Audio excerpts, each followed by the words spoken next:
রহমান আঙ্কেলের কাছ থেকে ফার্স্টে। আমি আসলে বিচারক না, কিন্তু এই ছোট্ট মেয়েটা প্রথম থেকে যেভাবে শুরু করলো, প্রথমত গানটা ছিল একটু ভিন্ন ধর্মী। আমার মনে হয় যা যা আছেন you have notice the same way, একটু ভিন্ন গান শুনলাম। সেকেন্ডলি ওর মনে স্কেলটা বেশ সুন্দরভাবে ও যেভাবে আপ ডাউন করতেছিল, এটাই হচ্ছে শিল্পীর আসল জিনিস, তাই না? তো তোমার গানটা প্রত্যেকটা বিচারকের পাশাপাশি আমরা খুব সুন্দর করে শুনেছি, এবং আমার কাছে মনে হচ্ছে ইফ ইউ প্র্যাকটিস, তুমি যদি এইভাবে প্র্যাকটিস করে যাও, তুমি অনেক বড় শিল্পী হতে পারো, অনেক বড়। দোয়া রইল তোমার কথা। বোরহানুদ্দিন স্যার। এটা সবাই বলবে, কেউ বলবে লাস্টে।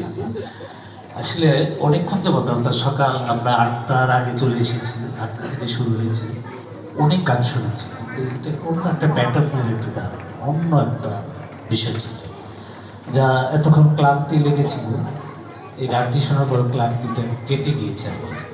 হ্যাঁ, ধন্যবাদ, তুমি আরও উপরে উঠবে, এই দোয়াই রইল। মিথুন স্যার। আমার কাছে মনে হচ্ছে বড় হইলে অনেক ভালো পারফর্মার হবে, কারণ বডিতে সেই তার এবং সেই সুরটা আছে। তো চালিয়ে যাও, খুব ভালো, সুন্দর, দারুণ। মনি ম্যাম। বয়স কত তোমার? 8 ইয়ার্স। 8 বছরের একটা বাচ্চা মেয়ে সুর সেন্স দেখে আমি আসলে স্পিচলেস। এত চমৎকার সুরের যে আপ ডাউনটা ও খুব সুন্দরভাবে ধরছে, ছাড়ছে, মানে ওর এই সেন্সটাই অসাধারণ।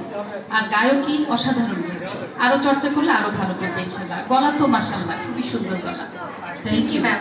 তুমি আসলেই ছোট্ট ছোট্ট পায়ে এগিয়ে যাবে ইনশাল্লাহ, এবং এগিয়ে যাও সেই দোয়া করি। পিঙ্কি ম্যাম। খুব ভালো গেয়েছো, সম্পূর্ণ গানটা মুখস্থ করে চমৎকার করে গেয়েছো। অবশ্যই অনুশীলন করতে হবে, বয়স এখনো অনেক অল্প বয়স, বড় হওয়া পর্যন্ত তোমাকে প্র্যাকটিস করে যেতে হবে। তোমার জন্য অনেক অনেক শুভকামনা রইল।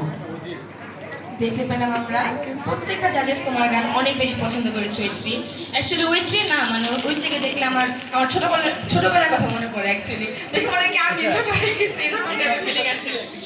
তো খুব ভালো লেগেছে আমার তোমার গান, তুমি এবার আসতে পারো। ধন্যবাদ তোমাকে। দর্শক মণ্ডলী।